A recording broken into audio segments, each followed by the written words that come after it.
Good afternoon. My name is Chuck Mike. I'm an associate professor in the Department of Theater and Dance here at the University of Richmond. And I take this opportunity to welcome all of you here this afternoon to the Modeling Center. Those of you who haven't been in the Jepson Theater before, welcome here again. And because I am a theater person, I have to make this announcement because it goes in front of every show we have. Please silence all cell phones, pagers, and small children if you have them with you.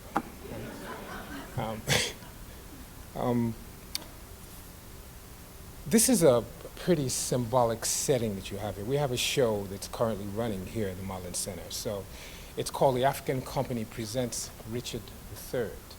It's about a little-known African-American theater company that existed in 1821, New York, before Lincoln freed the slaves. It's about maybe close to 50 years of America being born. This company produced Shakespeare, and they did it very well. And as a result, came into conflict with the uptown white established company that was importing British actors and the like, and produced Shakespeare. So when this company produced Richard III, the uptown company was also producing Richard III. They tried to buy him out, they couldn't. They closed him down and put him in jail. What happened to them when they got in jail is they realized that they had their own material that they could do. And so they began to do works from their own indigenous background. This company became the first real American theater company. They did works from the Caribbean, they did works which were Native American works, they did works from the immigrant population, and they thrived both financially and artistically as a result of it. What you see behind you is a set, which I think is a very appropriate atmosphere for Dr. Moyo's talk today. And if these wings turned inward and you strip the cloth, what you would see is the hull of a slave ship. And the curtains in the back representing slave chains.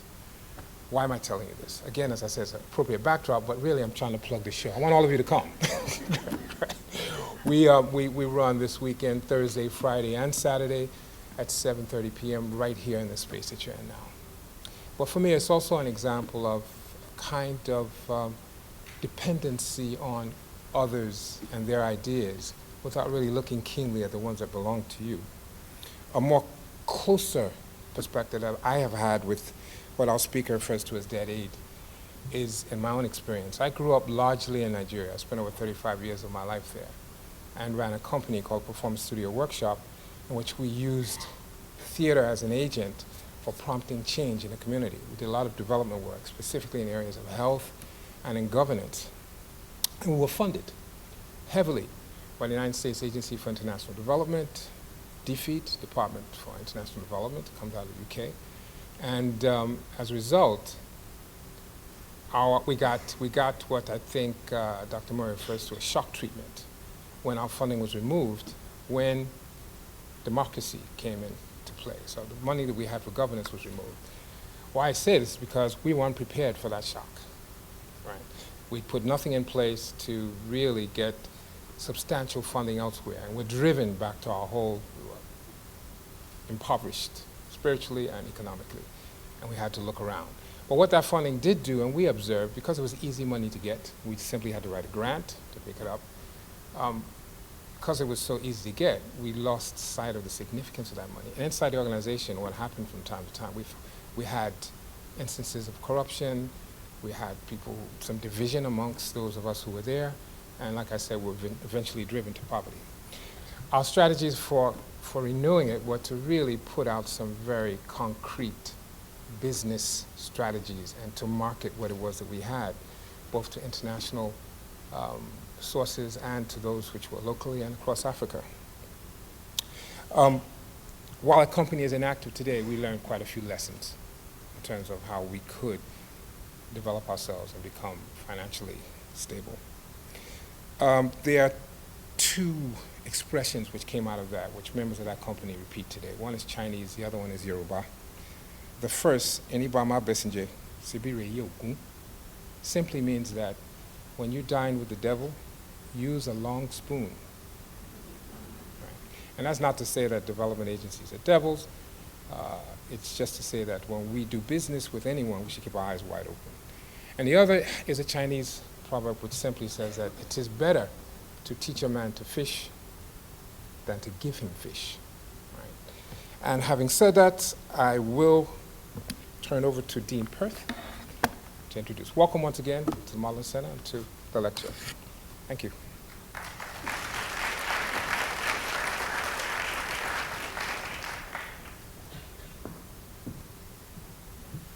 I'm Sandra Peart, the Dean of the Jepson School of Leadership Studies, and I want to begin by thanking the Department of Theater and Dance and Chuck Mike for so graciously sharing their stage with us today. It's wonderful to be here. I'd like to thank as well the Richmond Alumni Chapter, the Robbins School of Business and International Education at the university for co-sponsoring this event today. And now it's my pleasure to introduce Dambisa Moyo. Born and educated in Zambia, Dambisa Moyo brings to her subject a very rare combination of academic expertise and real-world experience. Her training in economics took her from the World Bank to Harvard and on to Oxford, where she received her PhD. She also worked for 8 years at Goldman Sachs.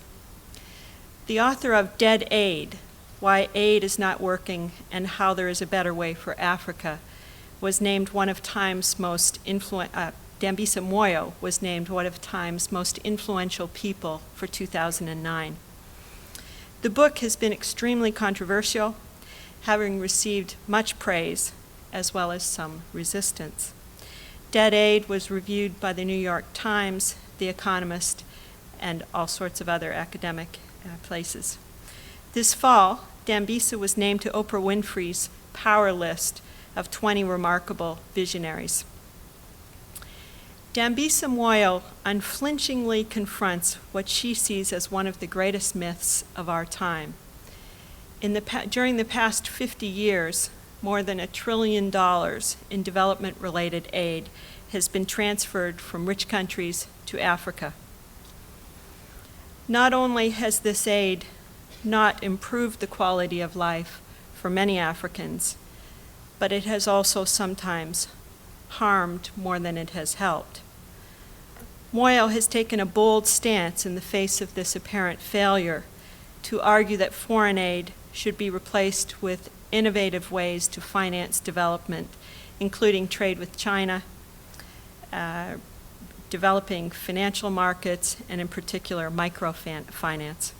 In so doing, Dambisa Moyo has confronted some of the leading economists of our time, such as Jeffrey Sachs, as well as today's celebrity culture of philanthropy, including Bono and Bob Geldof. Scheduled for publication in 2010, Dambisa's newest book is titled How the West Was Lost. It examines the policy errors made in the U.S. and other Western economies that culminated in the 2008 financial crisis. Please join me as we welcome Dambisa Moyo to the Jepson School Leadership Forum.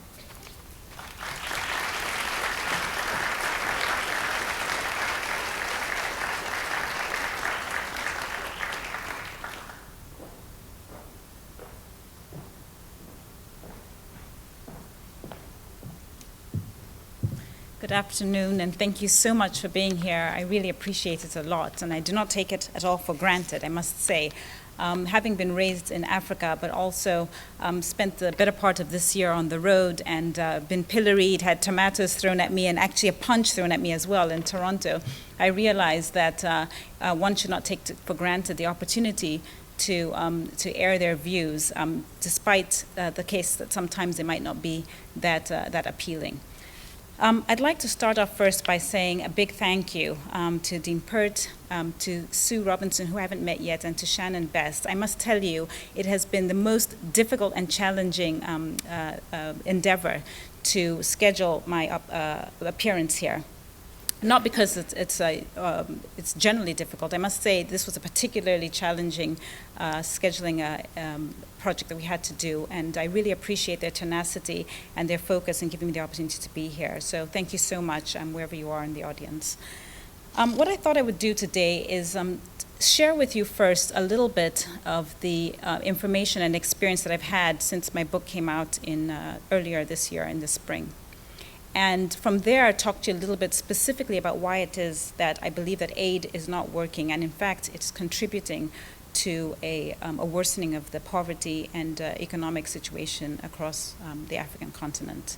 And then finally, I'll leave you with some good news, which is that there are alternative ways of financing economic development, and there is a better way to help Africa to become an equal partner on the global stage. I want to start off by telling you that I never thought I would actually be quoting your former President, George W. Bush, but he has a brilliant saying, I think it is him who made this statement, that we should all be careful of the soft bigotry of low expectations. And I'm afraid to say that where Africa is concerned, we as a global community have approached the situation in Africa with that of low expectations. Low expectations of what Africans can do, but low expectations also about the African continent in general. I will come back to this theme later, but the fact of the matter is we know that there is not a single country on earth today, anywhere, in North America, South America, Asia, Europe, anywhere on earth that has achieved long-term economic growth and has meaningfully reduced poverty by relying on aid. And yet, we continue to push an agenda of aid onto the African continent.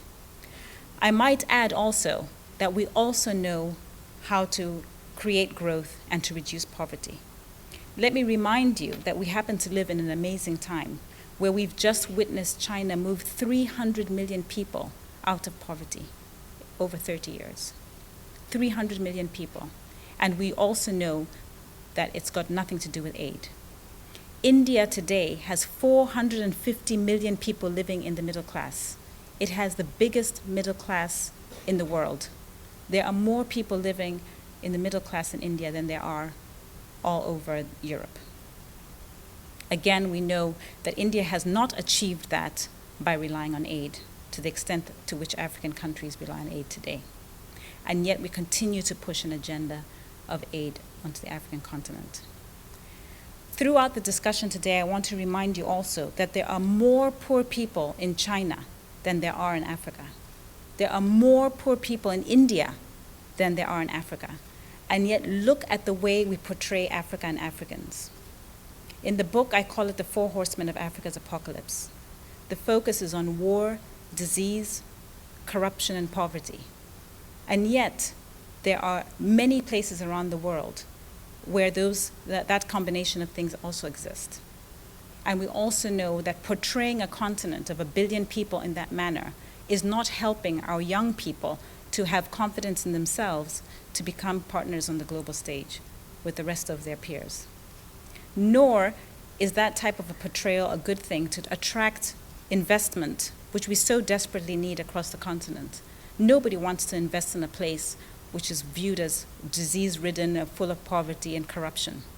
And yet that is how Africa is portrayed. You only have to watch your television set, and I'm always amazed when I come to the United States, especially coming into the Christmas period, and just how many charities and organizations are using young African children as a way of raising money for their charities. You rarely see Indian children. You rarely see Chinese children. We don't feel sorry for China. We don't feel sorry for India. But somehow, for the past 40 years, there's been a very successful campaign to view Africans as poor, as desperate, and as unable to help themselves.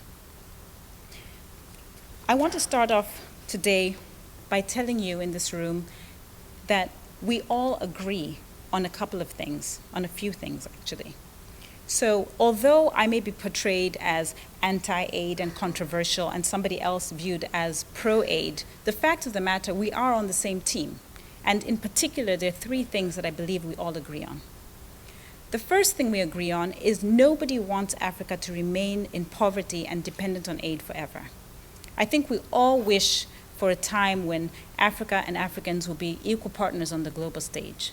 By the way, I always give people the option. If people feel like they want to see Africa remain in poverty, you're welcome to put your hand up and stop me there. But I think, in general, we would like to see a time when we actually see Africa and Africans contributing to the global stage. I'm reminded of my PhD supervisor, Paul Collier, who always talks about, he was the author of the Bottom Billion not too long ago, but he talks about the fact that Africa is shearing off from the rest of the world. So the rest of the world is going in one direction, achieving major strides in terms of economic development and reduction in poverty, and Africa is shearing off and going in another direction. But I think we all desperately are tired of the story, the negative stories coming out of Africa. We'd love a time when we hear good news. So that's the first thing we agree on. The second point that we agree on, I believe, is that we desperately need African governments to lead the charge for development and poverty reduction in Africa. There is no point in individual Americans caring about Africa if African leaders don't care about Africa. There is no point in the American president or European presidents or Africans like myself, individuals on the ground, caring more about the plight of the African continent than African leaders. We need African governments to be incentivized to do the right thing for the African people. We need them to be motivated to get the train moving in the right direction. I say this having been reminded by in an article that President Kagame of Rwanda wrote in the Financial Times in February this year. He said, "Do not assume that we Africans, or rather that you, care more about our continent than we do." And that is part of the problem. There's this tendency that many people who go to Africa, who are trying to help the developing world, think they care more about our continent. That is not the case. And the fact of the matter, this is not an Africa problem, it is a global problem. We should all be concerned, and we should ensure that African governments are front and center leading the charge. You should not want to hear from me. You should want to hear from African presidents. They are the ones who should be standing here in the line of fire, explaining to us as global citizens what the plan is for Africa going forward. The third point I want to make, I have to say, completely confess here, is actually a stolen point. Earlier this year, I was invited to Norway, which I had never been to before. Norway, for people who don't know, gives about 1% of the country's income to aid. So I was really surprised that the Minister of International Development there said, he invited me to Oslo, which is the capital of Norway. So I'd never been, and I thought, you know what the heck, and they were paying, and I thought this might be a little holiday. So went to Norway and had a most amazing time there. And the Minister of International Development made a statement which actually was completely shocking to me. In fact, he was helping me make my case.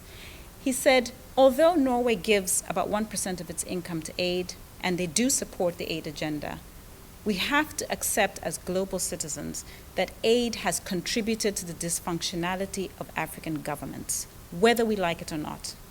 And the sooner we accept that, the better off we'll be. I almost fell off my seat because I was like, oh my gosh, Minister, you're helping me out making my case. The point here is that aid is making our governments in Africa underperform. I will come back to this point, but for now, suffice it to say that on the one hand, we know that there's an issue of corruption. Many African governments today and in the past have stolen money that was earmarked and targeted for helping Africans. But even in the best case scenario, where the government is not stealing the money, we are creating an environment on the African continent where our governments are abdicating their responsibilities of providing us as Africans with public goods. I will come back to this point, but at this moment, just remember that how you live in the United States. President Obama knows that he will live or die in the White House based on American votes. And Americans go into their polling booths every 4 years, and they judge the presidency based on public goods, which include things like education, health care, I know that's a very big hot potato now in the US, infrastructure, and security. How well has your president provided you with those services? In Africa, those goods, education, health care, infrastructure, and security are provided by foreigners. I will come back to this point. It's a subtle point, but it goes to the heart of the matter, because you're asking us as Africans to go and elect our leaders. But what is the point of electing these leaders in a democratic process when they actually don't provide us with the goods and services that we need? In fact, on my book tour, I was in Kenya, and somebody put their hand up and said, you know what you're actually saying is that we should spend our time voting for the Gates Foundation versus USAID because they're the ones who are providing us with the goods. It sounds like a joke, but actually it goes to the heart of the matter. Anyway, at this point, let's just remember very quickly, nobody wants Africa to be dependent on aid and poor forever. The second point, we need African governments to be motivated. And the third point is that aid has contributed to the dysfunctionality of African leaders. I'm going to say a couple of other things before I launch into my vitriolic attack on why aid is not working. First of all, what is the definition of aid? Obviously, there's a lot of money that goes to Africa every year. The current estimate is about $100 billion goes to Africa in the form of government-to-government transfers each year. In the book, I basically delineate aid into three categories. The first category is what I'd call humanitarian or emergency aid. So think of the type of response because of a Katrina or a flood in Mozambique or an earthquake in Iran or recently Indonesia, the tsunami that was there or the one that we had in 2004. I believe that there's a moral imperative for us as human beings to act when that kind of tragedy happens regardless of where it is. So my book is not a critique of emergency aid. The second type of aid is what I would call NGO or charitable aid. So this is sort of giving $10 to build a well in Zambia, which is my home country, or giving $20 for a girl to go to school in Kenya, or so on and so forth. I should tell you that I myself am involved in a number of charities. I sit on the board of an education charity, and I sit on the board of an HIV charity. However, I do not delude myself into thinking that somehow, because I'm helping on a micro level, that somehow we will meaningfully see poverty reduction across the African continent, and that this continent will actually start to grow at high enough levels so that people's incomes can improve. The types of interventions that NGOs and charities are involved in are Band-Aid solutions. We in Africa are desperate for ways in which we can overhaul the system so that Africans can actually find ways of creating income and jobs for themselves. I want to remind you here that over 60% of the African population is under the age of 24. I'll just say that again because people sometimes don't quite get that the first time. Over 60% of Africans on the African continent are under the age of 24. There are countries in Africa where over 50% of the population is under the age of 15. We've got a very, very young population desperate to get jobs. I myself, when I go home to Zambia and sometimes park my car at the traffic light, I cannot tell you how many young people, many of them who've gone through high school, sometimes even college, are on the streets selling trinkets, DVDs, T-shirts, ducks, mirrors, I mean, name it, because there are no job opportunities. Our countries are not growing fast enough to make sure that these young people will have jobs. Ladies and gentlemen, this is a formula for disaster because we're going to have more disgruntled young people on the streets, and ultimately, without jobs and without opportunities, we will end up with these cells of terrorism, which we've seen already in places, in failed states like places like Somalia. Very quickly here, a friend of mine, a Somalian friend of mine who has been in exile since 1992, said to me, I was having dinner with her, and she said, people don't seem to understand. In fact, I should say it was the night that the Somalian pirate, the 17-year-old, I don't know if people remember this, the 17-year-old was arrested and brought to the United States. And she said, people don't appreciate that since 1992, anybody who was born in 1992 or later, so a 17-year-old maximum, in Somalia has not spent a single day in school. So you have a massive lost generation of young people who don't have any opportunity. Anyway, I digress. The first type of aid, humanitarian aid. Second type of aid is NGO, charitable aid. Let's be honest about what that type of aid intervention can do. It can send a girl to school, but it cannot make Africa grow fast enough to create jobs for these young people on the streets. I should also just point out here that the UN, the United Nations, has an estimate of about 7%. Africa needs to grow at 7% a year to meaningfully put a dent in poverty. to create enough jobs so that we see a poverty reduction. This year, Africa is expected to grow at about 1.8%, just to give you a reference. My book is not about humanitarian aid, nor is it about NGO or charitable aid. My book is about the third type of aid, which is the government-to-government aid flows that go to Africa every year. As I said, this number is about $100 billion a year now. It is this type of aid which has been going on for the last 60 years. There's about $1 trillion of that type of aid that has gone to Africa. That is about $100 for every man, woman, and child on earth today. And since the arrival of that aid, we have seen steadily Africa's growth prospects decline. Our incomes have worsened in the past 40 years. And just to give you a picture, in the 1970s, 10% of Africans lived on less than $1 a day. It's less than $1 a day, living on $30 a month. Today, over 70% of Africans live on less than $1 a day. Something is clearly not working. And yet, people don't want to have the debate about why it is we have one method of development for the rest of the world, China, India, Brazil, Russia, even South Africa, and a completely different approach to economic development across the African continent. This is the reality. Let me outline for you my top 10 reasons why aid doesn't work. I was told that this is a very good way to outline them because of the David Letterman show.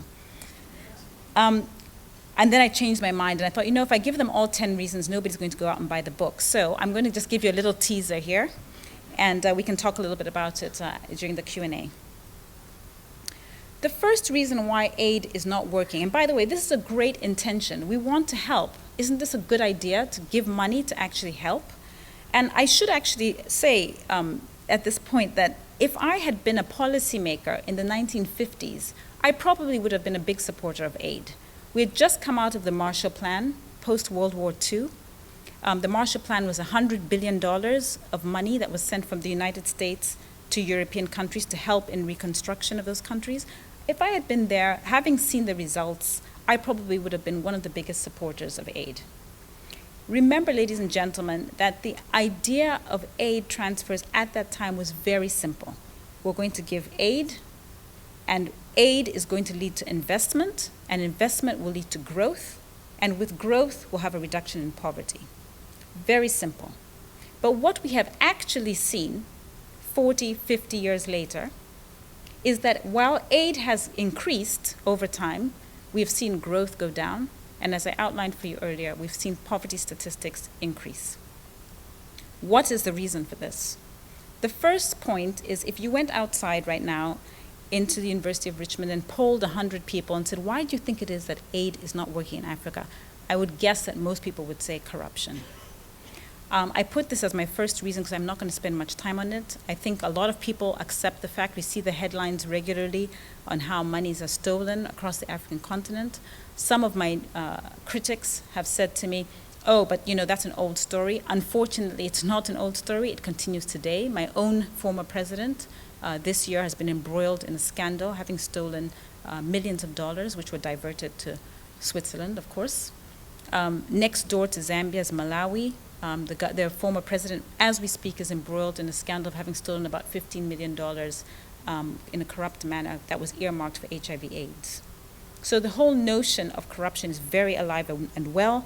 If you don't believe me, every year Transparency International, which is an NGO, ranks the world's all countries by what they call the Corruption Perceptions Index, CPI.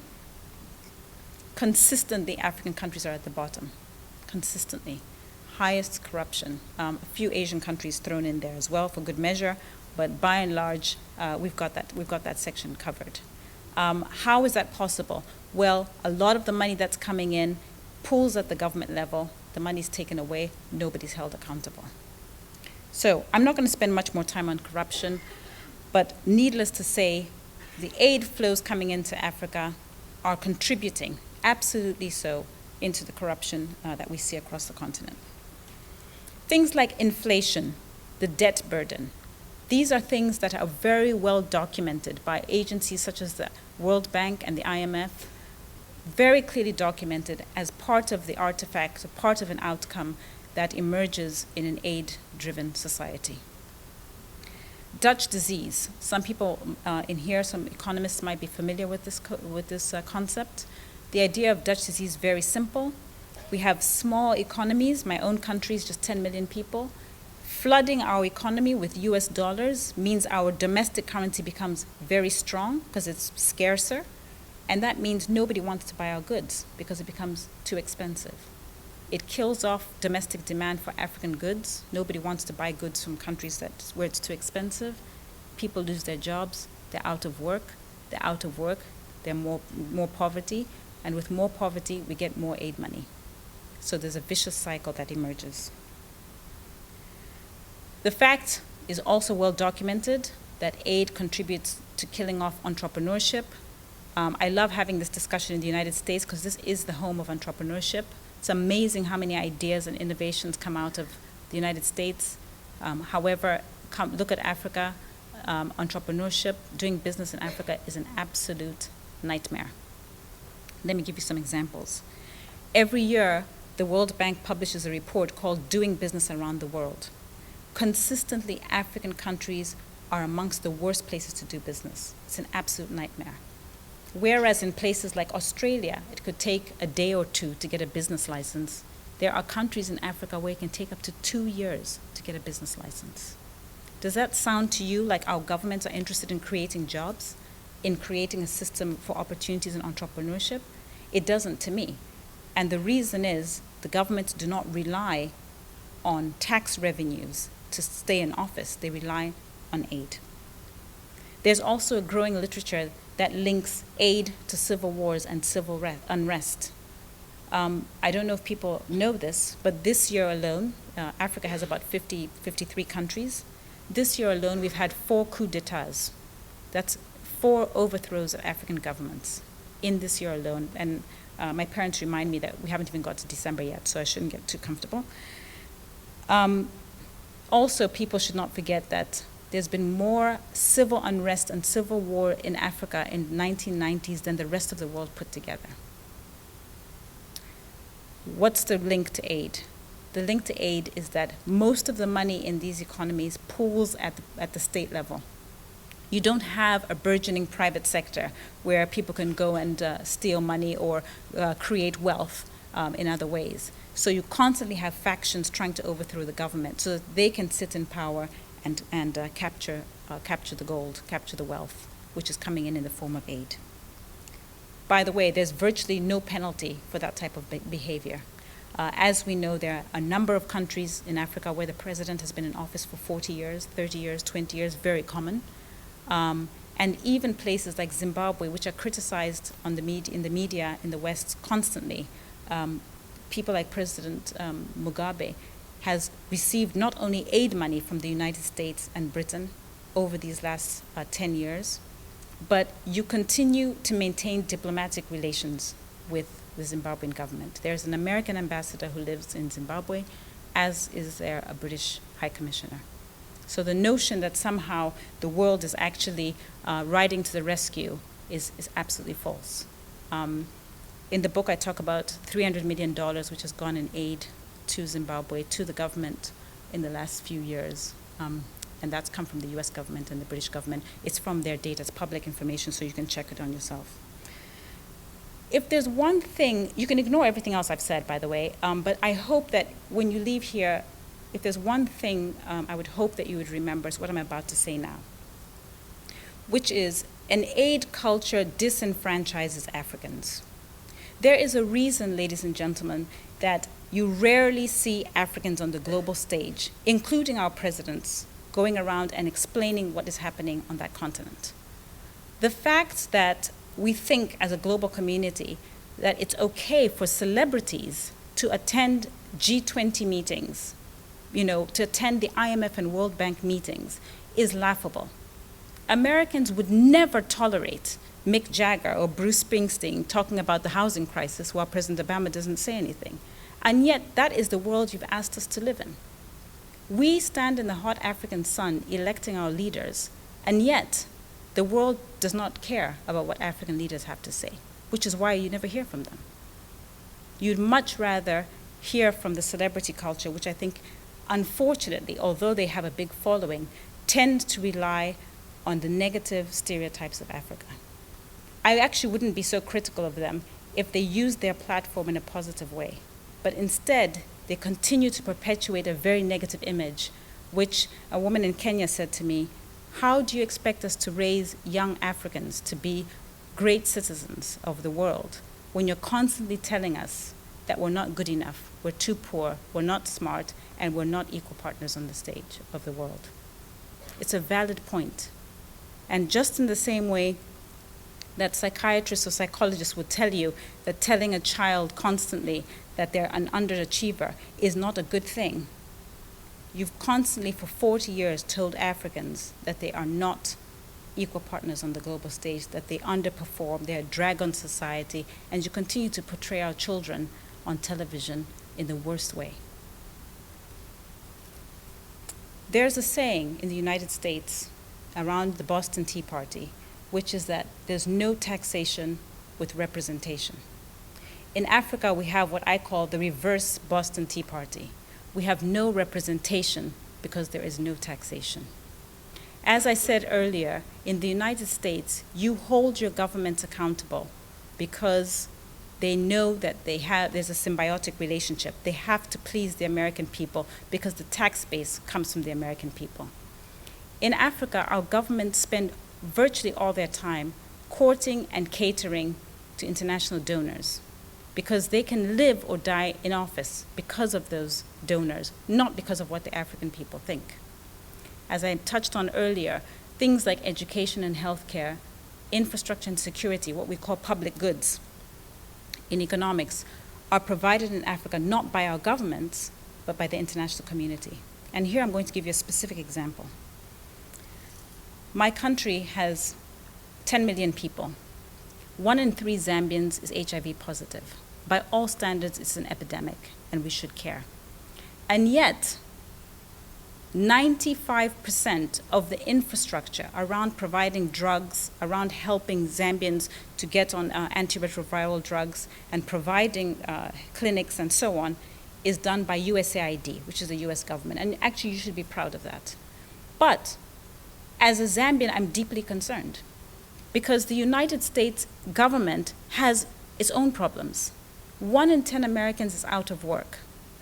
You yourselves as a country are borrowing from China.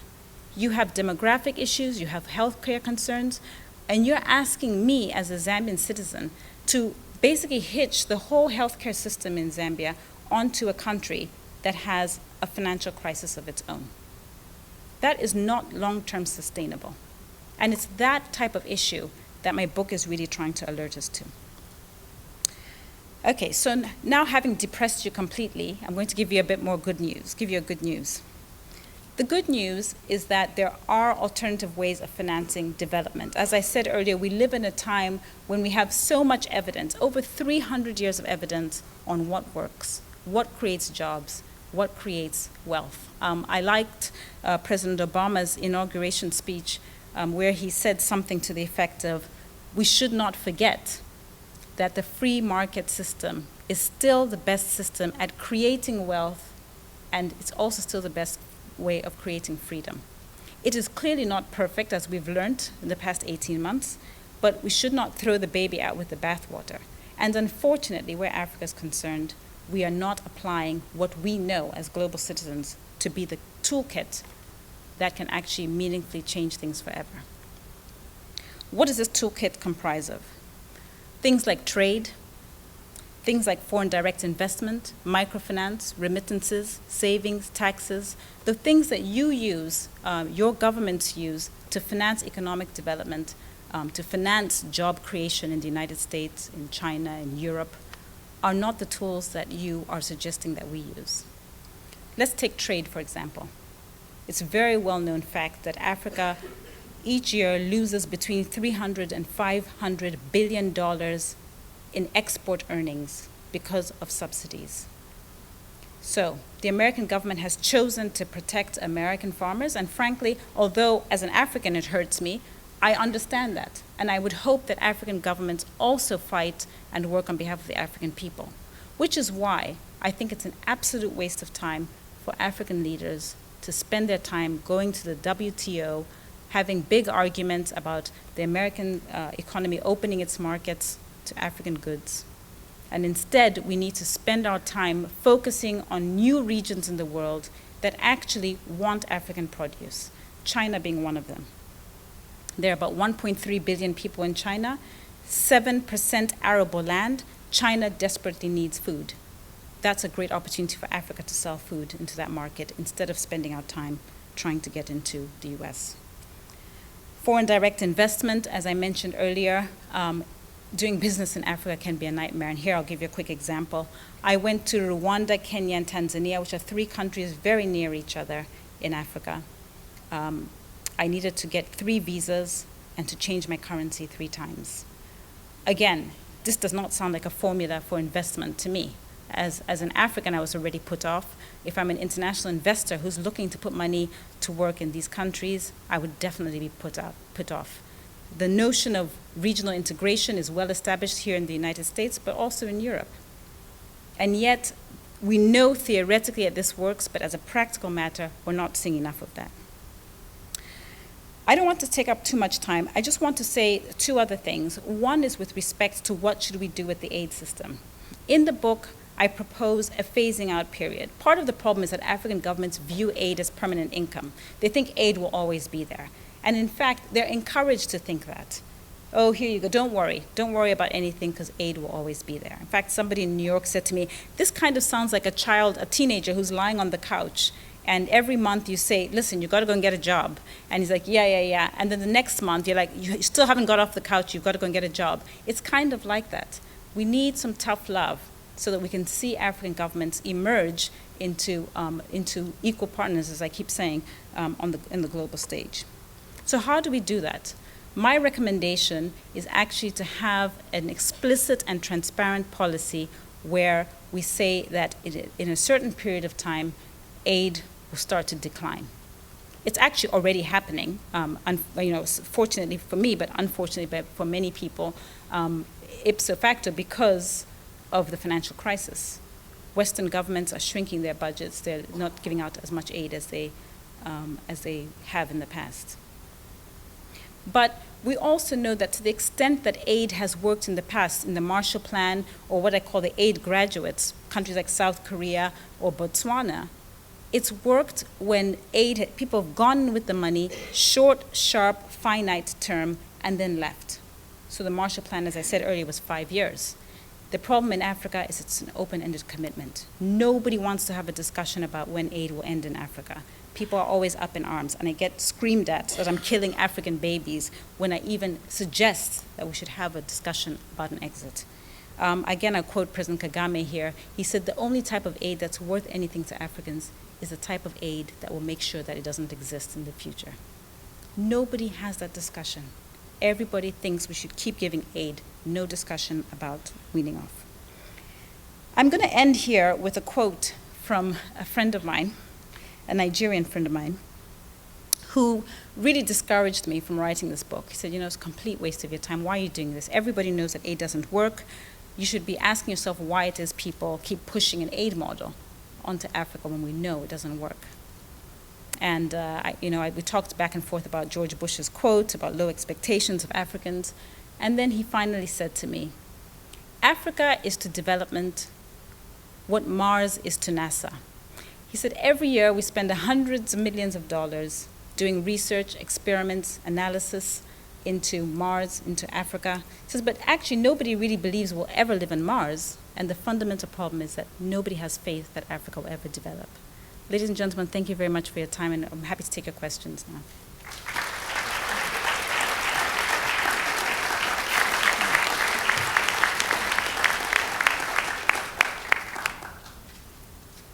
Okay. No questions? Oh, good. Okay. You've been my hero since I chanced to catch you on Charlie Rose. All right. So I'm totally... Thank you. Isn't there another elephant in the room? There are people people who are benefiting by being able to control those There's a microphone governments. The people who can, I don't think it's on.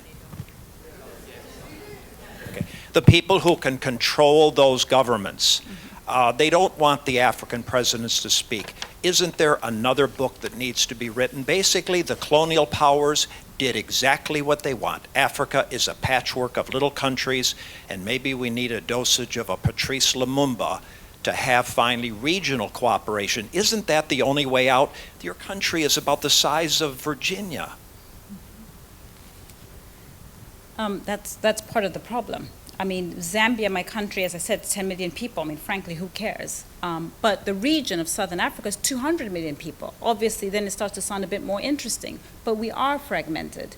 But you know what? I think African governments and Africans have been given a free pass a bit too long. There are other countries on this earth that have been colonized. India is a classic example of this. Nobody even dares talk about India's colonialization because they moved on. And I really despise this whole conversation about colonialism because I have no idea when we're allowed to stop discussing it. You know, in 300 years' time, is that when we're going to say, you know what, okay, now I think we've kind of worn the colonialism argument. It's time for us to kind of pull it together. I know it might sound a bit simplistic, but, you know, we have an emergency here. We have too many young people, not enough jobs. We need to do the right thing. And I think it really is incumbent on Africans and African leaders to say, you know what, we've had enough. And we're seeing that. South Africa and Botswana vote with their feet. They don't take aid. Ghana issued a bond in the international capital markets, 2007. Gabon issued a bond in the capital market in 2007. You know, there are 15 countries in Africa now that have credit ratings. They're constantly told by the international community, don't issue a bond, you know, you're not ready.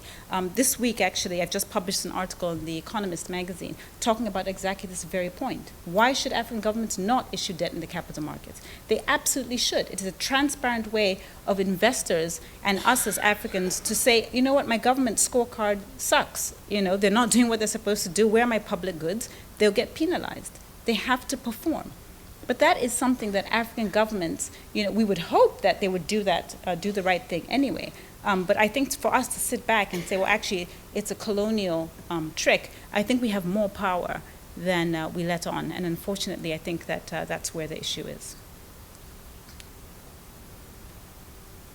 I see a hand there behind you. Oh, sorry. Well, you're obviously brilliant. You're obviously a very good speaker. You're very personable, and I've enjoyed listening to you. But I think you're letting other people off the hook, and I agree with my friend Dan Smith. One of the things you haven't mentioned is private enterprise.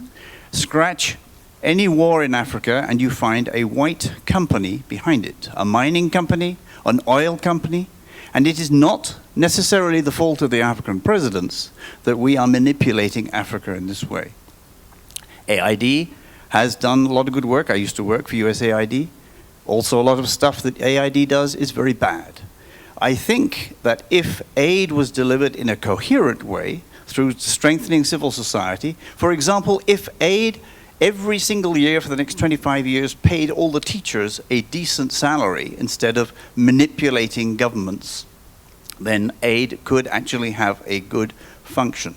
Africa is still suffering from the colonial inheritance. It is still under the economic dominance of those like my ancestors who colonized it. And I think you're letting people off the hook. Just a couple points here. First of all, just to be clear, I'm not saying that the whole of Africa's underdevelopment is because of aid. The reason why this book is called Dead Aid and not Dead Private Capital is because aid is a deliberate policy. We sit in air-conditioned offices in Washington or London and say, oh, you know what, we're going to give more aid to Africa. The idea that oil is a problem, I do talk about that, the oil curse, and that's, again, very well established in the literature. But remember, you either have oil or you don't.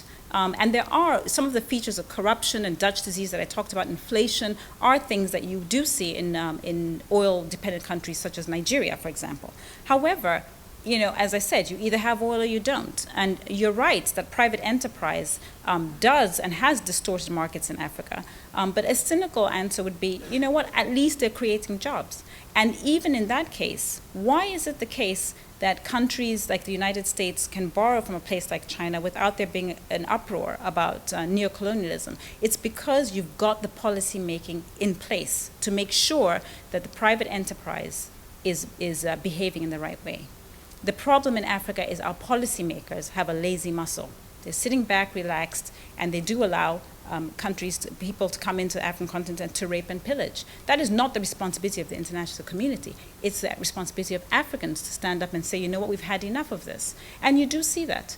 Classic example is the Chinese in Africa, which I'm sure we'll get to in more ways. But the point is we're trying to create societies that mimic your own. Yes, we need civil society. Yes, we need democracy. But to shoehorn it into Africa is not going to create the sort of societies that help us to hold our governments accountable. There's a reason today why I think we have these patchwork democracies in Africa, in Zimbabwe and in Kenya. The international community is allowing the opposition in these countries to be subsumed into government, and they're silencing the opposition. Why is that the case? Why is democracy not working in these countries? Well, I believe it's because you don't have a critical mass of middle class in these countries. We're not going to get civil society until it grows organically.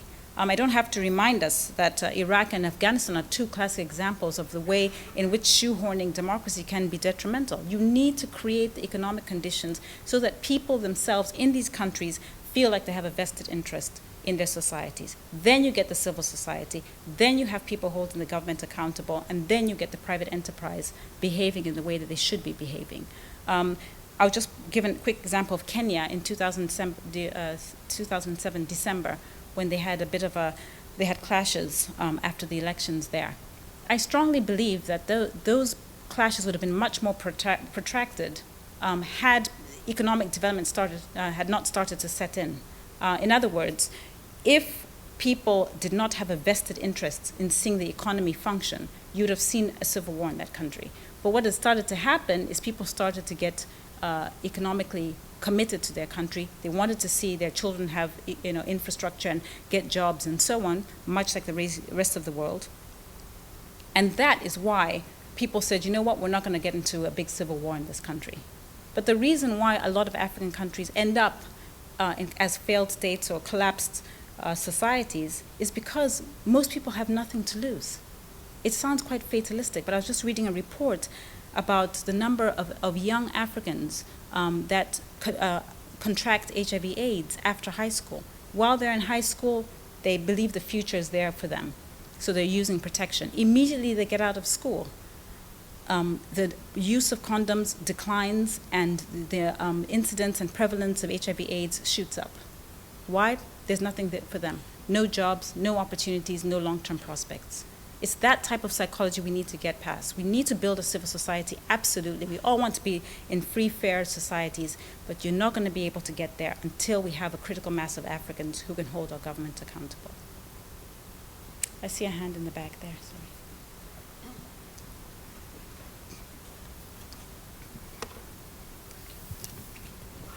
Thanks very much for visiting us here in Richmond. I applaud very much your despite the pain and I'm sure infuriating aspects of colonialism and racism that do have an impact, without question, really applaud your focus on what works and what might help create sustained wealth in Africa as well as elsewhere. My very, very limited exposure to several trips to Southeast Africa, what seemed to be working, again, superficially as an observer, were microloans. You made a passing reference in your remarks to microloans. Who is administering those or making those available or organizing that effort to make that money available? How can one help that effort? I love microfinance, and I should actually say it has its limitations. I mean, one of the things that's coming out now, which I think is very interesting, is the fact that there are challenges with scaling this. So, can you really get 1 billion Africans all to be on microloans? Probably not. But also, there's a lot of discussion now that it might actually move people from $1 a day to, call it, I don't know, $5, $10 a day, which, is not bad, but it's not like they're making much more than that. So those type of issues are in the discourse right now. The sort of godfather of microfinance is Muhammad Yunus, who's a Bangladeshi-born economist. And I have to say, I do love the fact that there are a lot of fantastic ideas coming from these poor countries. As I said, Muhammad Yunus, who won the Nobel Peace Prize for that Grameen Bank and for microfinance, is just one example of that. Hernando de Soto from Peru is an economist in Peru, is also another guy who's coming up with some very innovative ways about thinking about development and property rights. But the idea here is that just around the corner in Washington, D.C., you have a massive institution paying huge salaries in the form of the World Bank and the IMF. But maybe what we should do is just maybe stop and listen to people who live in these societies, because they're coming up with some fantastic ideas in terms of developing new ways of approaching the development question. So your specific question about how can you do it, how is it administered, it's administered in many different ways. My own experience, and I actually lend to a number of microfinance institutions, I've tended to do it through private entities. I will tell you that certainly in Zambia, most of the most successful microfinance institutions tend to be private entities. There's a whole big debate, is it loan sharking? It's not. It's regulated by our central bank government, central bank, which I guess is like the Fed here. And so there is a real opportunity for people to finance themselves. There's a fantastic organization called Kiva. I don't know if people know this, Kiva. It's an American interface. A married couple in California set it up. I would really urge you, take a minute, Google it, have a look. It's fantastic. The idea is very simple. You get on their interface. For as little as $25, you can lend to anybody in the world. So they have a little bio, I'm a woman in Zambia who wants to start a hair salon, or I'm a man who's rearing goats in Ghana and I need a bit of money.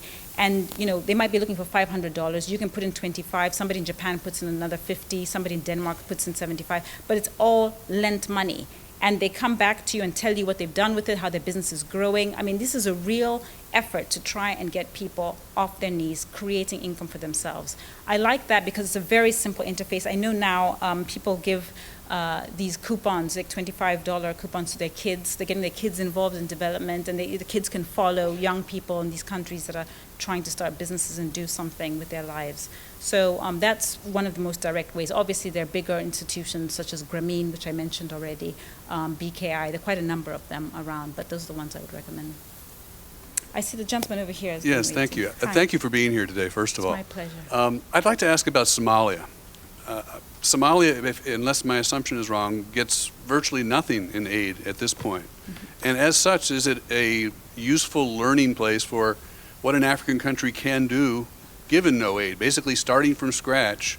I've heard that there's some signs of hope in Somaliland, the state of Somalia, of perhaps forming some sort of working government there, not quite to the standard that we're used to in governments. But could you please comment on Somalia and its relation to your thesis? Sure.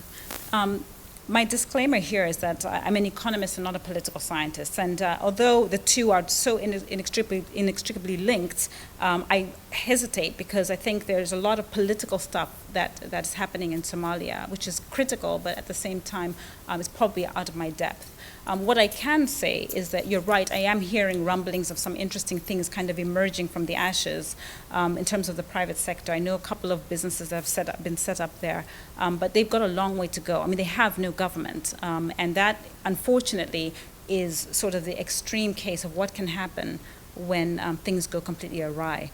The president, again, I keep coming back to President Kagame of Rwanda, who's actually been very vocal against aid to his country, which is kind of an odd thing because we all know what happened in Rwanda 15 years ago.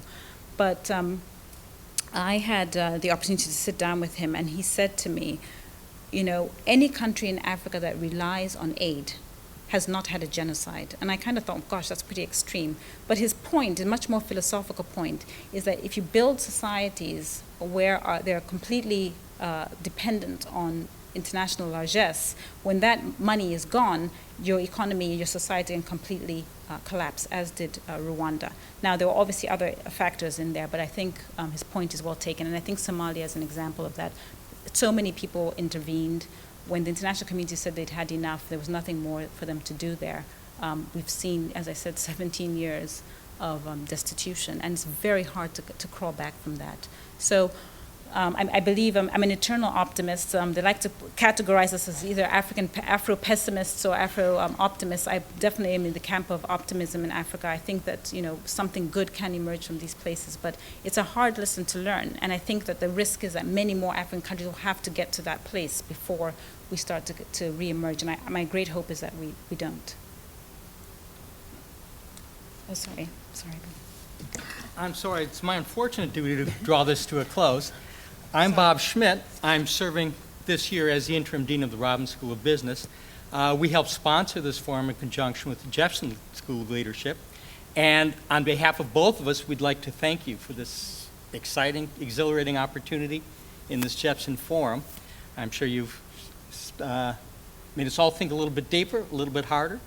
And I'd also like to thank all of you for engaging in this forum.